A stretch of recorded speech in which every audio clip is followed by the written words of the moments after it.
श्री शिवाय नमस्तुभ्यम महाराज।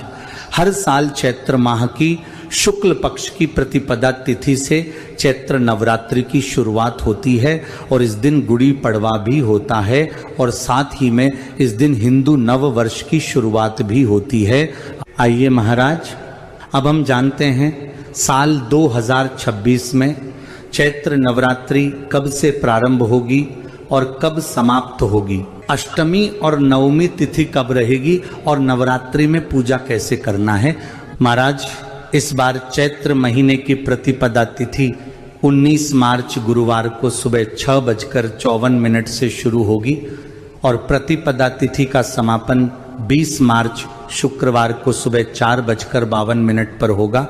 महाराज, उदया तिथि के अनुसार चैत्र नवरात्रि 19 मार्च गुरुवार के दिन से शुरू होगी और नवरात्रि व्रत का समापन 27 मार्च शुक्रवार के दिन होगा। महाराज, इस पर चैत्र नवरात्रि गुरुवार के दिन से शुरू हो रही है, इस वजह से इस बार माता पालकी पर सवार होकर आएंगे और माता का पालकी पर सवार होकर आना शुभ नहीं माना जाता है। लेकिन ऐसे में अगर भक्त पूरे 9 दिनों का नवरात्रि का व्रत पूरी श्रद्धा से रखते हैं तो उनके ऊपर माता रानी का आशीर्वाद सदैव बना भी रहता है। महाराज, चैत्र नवरात्रि के पहले दिन कलश स्थापना की जाती है जो कि हमेशा शुभ मुहूर्त में ही करनी चाहिए।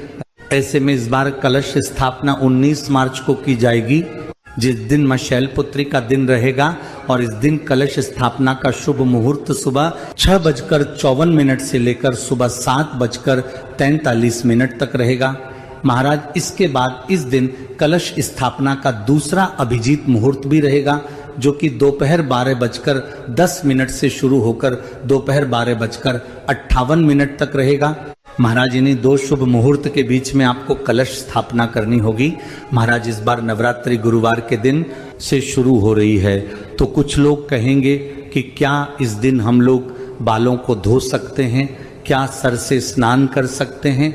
तो अगर जरूरी है तो आप सर से स्नान कर सकते हैं और नवरात्रि का व्रत शुरू कर सकते हैं। महाराज, इसके बाद चैत्र नवरात्रि की अष्टमी और नवमी तिथि भी इस बार 2 दिनों की पड़ रही है तो इसमें भी लोगों को बहुत परेशानी आ सकती है क्योंकि कई सारे लोग अष्टमी और नवमी का व्रत रखते हैं। कुछ लोगों के घर में अष्टमी और नवमी की पूजा होती है तो यहाँ पर ये असमंजस की स्थिति खड़ी हो जाती है। आगे आने वाली वीडियो में हम आपको अष्टमी और नवमी की सही तिथि बता देंगे। और चैत्र नवरात्रि में कुछ लोग पूरे 9 दोनों का व्रत रखते हैं तो कुछ लोग पहले और आखिरी दिन का व्रत रखते हैं। इस व्रत में कुछ लोग पूरे 9 दिनों तक सिर्फ चाय, पानी और फल खाकर व्रत रखते हैं तो कुछ लोग इस समय फल हार करके व्रत रहते हैं। आप जैसे भी चैत्र नवरात्रि का व्रत रहते हो आप वैसे रह सकते हैं, इसमें कोई परेशानी नहीं है। महाराज, अगर अभी भी आपको चैत्र नवरात्रि से जुड़ी हुई वह आप हमसे कमेंट करके पूछ सकते हैं। आप यह वीडियो कहाँ से देख रहे हैं और आप